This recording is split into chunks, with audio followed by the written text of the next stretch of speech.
ইমরান কি ওর শখ খিলাবে বাইঞ্জ ওই বাইঞ্জ খিলাবে বাইঞ্জ বাড়ি বসে আছে যত লোড নিবার আছে লোক আমার কি ধরবে আমার কি কেন তুই মুখ মানা না দেখাই লোড জন্ম নিবাইছিল মুঝে বাইরে হওয়া দিনও নেই হয়ে যায় ধরেন তার তো ডাক গুলো না ভর্তি করছিল আমার ঢুকা তো আপনি তো খাবেন বডি মারা খাবে ডিলার খাবে আমার কি রে এটা যদি আমরা একটা লেবু চিপে দিই প্রত্যেকটা কালার নীল কালার হয়ে যাবে। আপনি কেন বলেছে এটা কোন মানবিকতার সাথে যে ডিলার তাকে আসতে বলেন তার সাথে ডিলারের এখানে কোনো ভুল নাই এইটাতে ডিলারের যে ম্যানেজার যে মূল ম্যানেজার হ্যাঁ। ওনার এই ভুলটা হয়েছে তো ওনাকে আসতে বলেন ম্যানেজার উনি বলতেছে ইএসডিও পাঠাইছে আমি বললাম ইএসডিও কি জামান স্যার পাঠাইছে কোন না পাঠায় নাই কে পাঠাইছে মনসুমা পাঠাইছে কোন না পাঠায় নাই এমনকি আমি এখন এক কথা হচ্ছে ভাই এই ক্যারেটগুলো সাজাইছে কে? ইএসডিও সম্পর্কে আমাকে ধারণা দিচ্ছে দেওয়ার জন্য ক্যারেটগুলো সাজাইছে কে?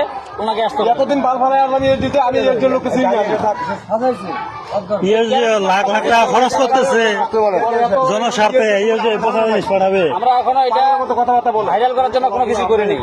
আমরা ইএসডিও সম্পর্কে আমার সঙ্গে বেশি ধারণা আপনার আছে নাকি মাল যে পাঠাইছে যে মাল পাঠাচ্ছে যে ক্যারেট আছে আপনার বিরুদ্ধে কথা বলছে উনি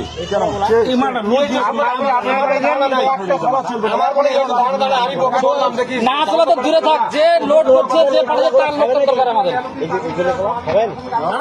সিরিয়া না করলে নারিয়া না খান রাখো।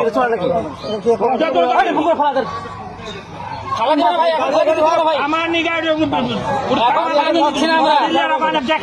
এখন খালেতে দিচ্ছি না, আপনাদের লোক আগে আসে উদ্বোধন কর্মকর্তা আসুক। যে লোড দিয়ে পাঠাই দিয়েছে ওনার কাছে আপনি যেটা জানেন না সেটা কেন বলছেন ইএসডিতে পাঠাইছে আপনাকে বলা স্কুলে করা নাই এটা ইমরান ভাই পাঠাইছে ইমরান ভাই ওই কথা বলেন ইমরান ভাই এতে পাঠাইছে আপনি ইএসডিওর নাম উল্লেখ করলেন কেন? যে পাঠক ভাই যে লোড দিছে তাকে আসতে বলেন, তার সাথে আমাদের কথা বলবো।